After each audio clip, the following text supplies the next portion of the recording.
Ang lubnganan mauna siya'y butanganan sa mga patay. Nya kanang patay, matud pa ni San Pablo, kanang kamatayon bunga na sa sala. Muna inigbutang na sa kaning tao nga patay dito sa lubnganan, expected na siya nga makasasala. Nya kanang tao nga naa sa sala, gitawag na siya anaa sa kangit-ngit. Muna kinahanglan ang lubnganan ngit-ngit gyud, nakasuway na mo gilubong mo. Pangutan ako no imong tupad na nakasuway ka.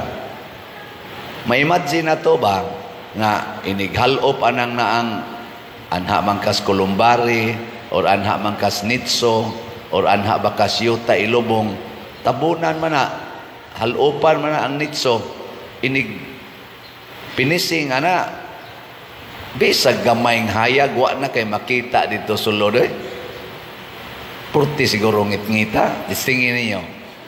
Nya sultihi o niya midinhi kung sa inyong nakita samtang gilubong mo, di sayo noy, tingit-ngita yun. Kaniingon ani, og isilyo ning tibok simbahan, nya pinisingan, adi kita magakinitanay din eh. Mao na kadtong bato nga giligid o gibutang sa pultahan sa gilubngan ni Kristo, nagsimbolo to siya og sala.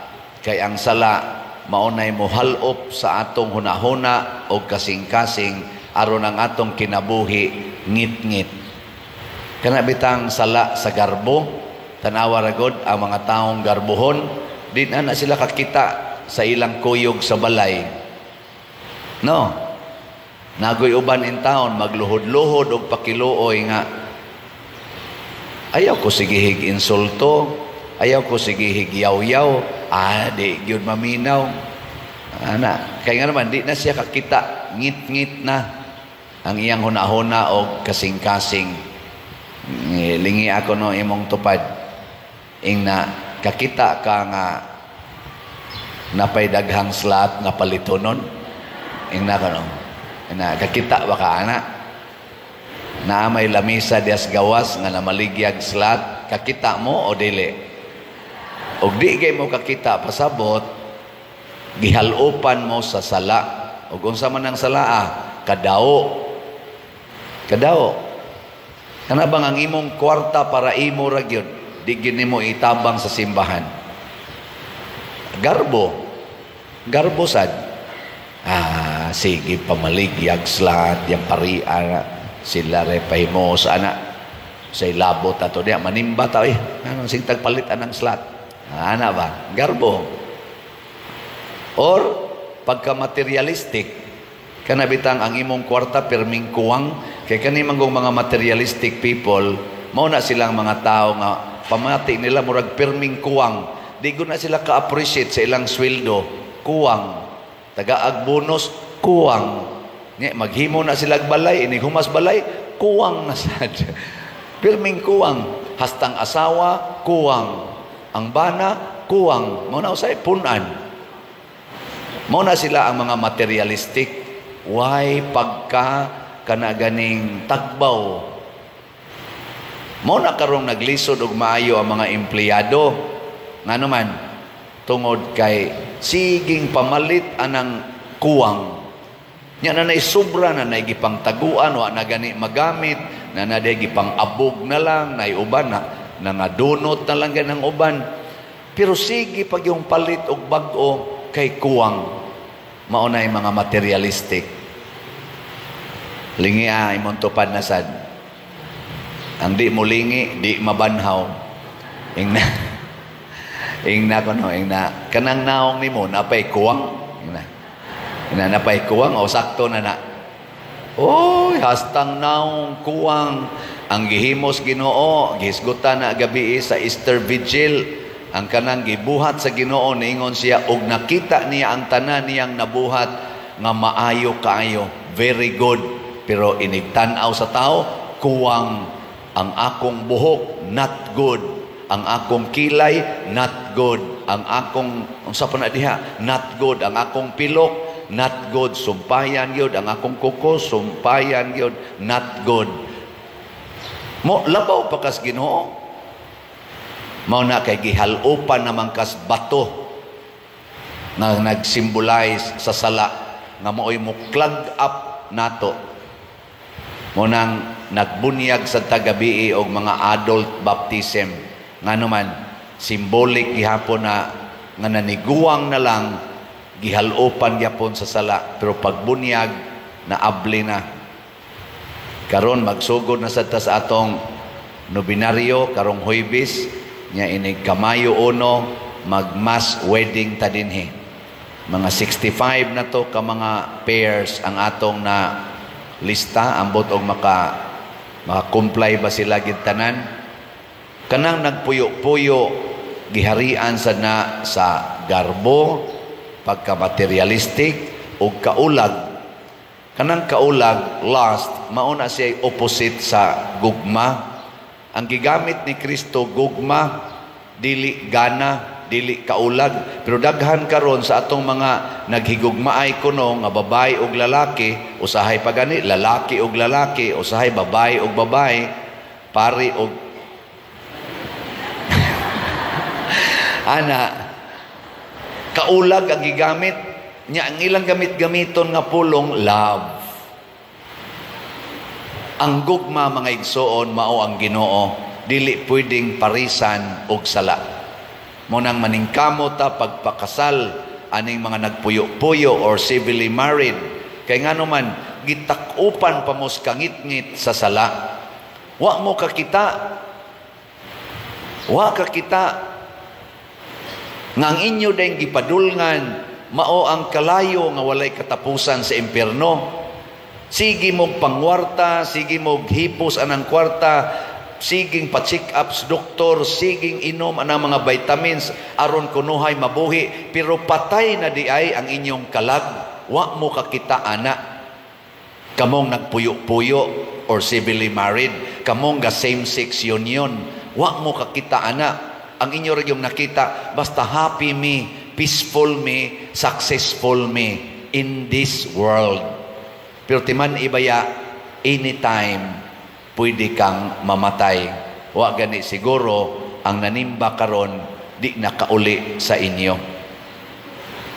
Ngano man ang naik-cross diha, inigdayon atong dulhog sa may arsilo. Wa mo kakita na. Nayatakan ra ba na atong pagprosesyo na itong daghan gaita? Nayatakan, natumba in taong cross, napatid-patiran kay dasok ang tao. Ngano man ang naik-cross diha? Kay kusga naay Station of the Cross. Naay namatay sa aksidente diha. Lingay mong tupad, inabasig ikay mo sunod. Ingna ba? Nganong nahitabo man na, niya nganong di man pwede nako og nimo. Nahitabo man na niya.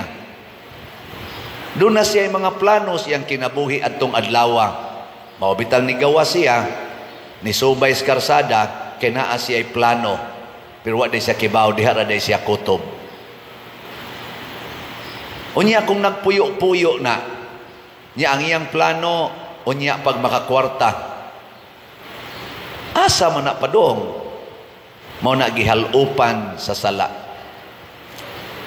Kanang nagdinumtanay karon nga wa gyud magtingganay, managsuon pa gyud. Gihalupan mo sa sala. Ana, ang atong mga politicians karon, kumusta man, wa halupi sa sala. Wa o gihalupan. Kusga. Ambot lang. Mao na ang ilas ang mga pangandoy mahimo usahing dili katuhuan.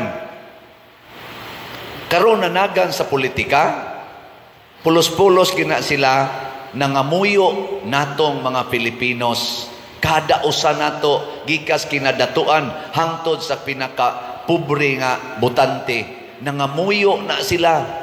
Saligi mi. Pero ang ilang kinabuhi gihalupan sa sala, sa pagkahingwarta, sa pagkanang power tripping, kanang murag sila gyud maoy gamhanan, kanang ilang pagkasinahon, kanang ilang pagkamadinumtanon, kanang ilang pagkabakakon, kanang ilang pagkaulagan, kay dagko kay nagbudget. Siging pamabay, siging panglaki, nang ilang pagka-related aning mga smuggling o uban pa. Maunay naghalop nila ang ilang mga kinabuhi, dili kasaligan, mungit-ngit. Ngit-ngit ba? Kinsa maroy hayag nga mga kanang kandidato na sa Team Marcos o Team Duterte? Ay lamog tubag, pamalandong. Sa inyo bang tanaw, kasi nagdaan nilang kahayag, kaning naas taga Team Marcos o Team Duterte, kay mo na sila roy dagkong mga teams, kana mga i-appeal sa na nato mga independente. Atong tanahon kinsay gahatag og kahayag, pasabot ang ilang gisulti ba, dunay dalang paglaom. Dili, mo ingon ta, nanasa na, storya na sa. Nagsulti na, nanasa, storya na sa. Nya, pulor sa ba ni sila mga ambisyoso kayo? Kani nga mga duha ka team. Nawa ha? Ang Team Marcos, ang ilang ipublish, kinahanglan sa Senado, inigresulta sa eleksyon, 12-0. Pasabot, ang tanan nilang kandidato, musod, 0 ang kontra. 12-0 mo na ilang advokasya. Dirisan sa pikas sa kang Duterte, wa man na siya ron kaabot og 12 ang ilang kanang kandidato, murag napo ra man ang naslang team, ilas ang gitawag og straight Duterte. Duterte. O mo na ila isigig sulti on Duterte. Ano sila? Ang dito sa pikas 12-0. 12-0. Ang kalisang pikas Duterte. Lingyay mong tupad, ihonghong lang, kay basig mura kag nangumpanya, ing na asa man ka ni salig anak, hain may imo anang sundon, karing Duterte o karing 12-0. Kamu na'y bahala. Pero mga makasasala ni sila, maghatag ra na sila og kangit-ngit sa atong nasod, sa atong kinabuhi. Mao na nining atong pagsaulog sa Easter Sunday, magampo ta nga ila na unta nang i-remove, i-ligid ang bato, ang sala nga naghalop. Apil na sad mong nanimba, apil na ning nagwali. Isig na tag-abli sa atong mga bato para musod ang kahayag ngadto sa atong kinabuhi. Mao bitang nakita na nila dito ang panapton nga lino, kay nawagtang naman ang alih ni sud ang kahayag dito sud sa lubnganan. Apan ang nakawagtang di ay sa bato, mao kadtong gi putos sa panapton nga lino og sa usa pa ka panapton nga mao ang lawas ni Kristo. Nisod si Kristo ngadto nga way sala. Mao na ang lubnganan ni give up. Di siya ka-contain ni Kristo. Kay ang katong lubnganan para mantos mga makasasala, nisod man anuway sala, nabungkag ang bato or ang lubnganan na abli, kay di siya kasustiner pagkip og way sala. Okay. Kamong mga asawa, mo give up na mo sa inyong bana? Mo give up mo? Kamong mga bana, na plano na mo nga mo give up mo sa inyong asawa, mao nang na-approve na ang divorce, mga sad-an mo. Kanang mo give up sa commitment, sad-an na. Kanang mo sustenir sama ni Hesus hangtod sa kamatayon, mao nay way sala, mao nay mabanhaw. Sa ato pa di ay aron maabli ang mga bato, ang mga sala sa atong kinabuhi, stick to your commitment. asawa, pagpakaasawa sa imong bana, for better or for worse, in sickness and in health, for richer or for poorer, hangtod ka mamatay. Mausad ang bana. Ang pari sad, ang akong commitment, naggikan dinhi, hangtod ko mamatay, magpabilin kong poor, celibate, and obedient to the superior. Muna mong vow, poverty, chastity, obedience. Bahala magkasamad-samad, magkaluha-luha, maghilak-hilak, padayonon na nako. Mao na sanay commitment. Anha diha mawagtang atong sala. Ang ato sa mga politisyan, mga senador, mga congressmen, kinahanglan representatives mo sa mga tao, dili representative sa inyong gipaboran nga leader or sa inyong kaugalingon. Tigbantay kuno ang kongreso sa atong kwarta sa nasod. Mga kuan na sila, sana watchers of the purse, o sa titawagan na nila. Watchers of the purse. Caretaker of the purse ba na? Wa ko kibaw kung sa Twitter mana. Bantayin na ninyo. Ayaw na siging gasto niya, siging utang, wata kay bawag hain padong. Stick to it.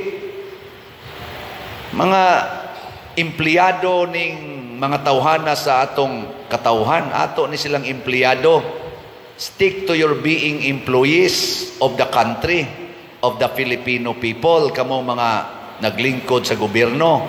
Dili kay kamo na hinuon mo empleyado namo nga magsigi na mighangad diha ninyo, magsigi tunnels kamo tagai taon mig ayuda. Kaluoy sa imong employer, imo namang gipagutman, di naman imo tagaag budget pado ngadto sa ospital, isiro naman nimo ang mga budget para sa eskwelahan nga narabaroy di sikat nga sa tong principal nga gipahubo ang tugas mga estudyante, ni-react sad ang usa ka maestro na karon perting sikata. Kamo na lay paminaw ana, gipahubo man og tuga, mura magsakristan nga gipahubo ang kanang kuan. Sugot ka do, ubo ko na nimo do. Tungod na kay dili na sila alagad, ang ilang tan-aw sila na maoy power. Mao nang ang atong legislative, ang atong judiciary, ang atong executive, mga empleyado ni nato sa atong nasod, they are supposed to do their duties to take care of the country, dili kay to destroy our country.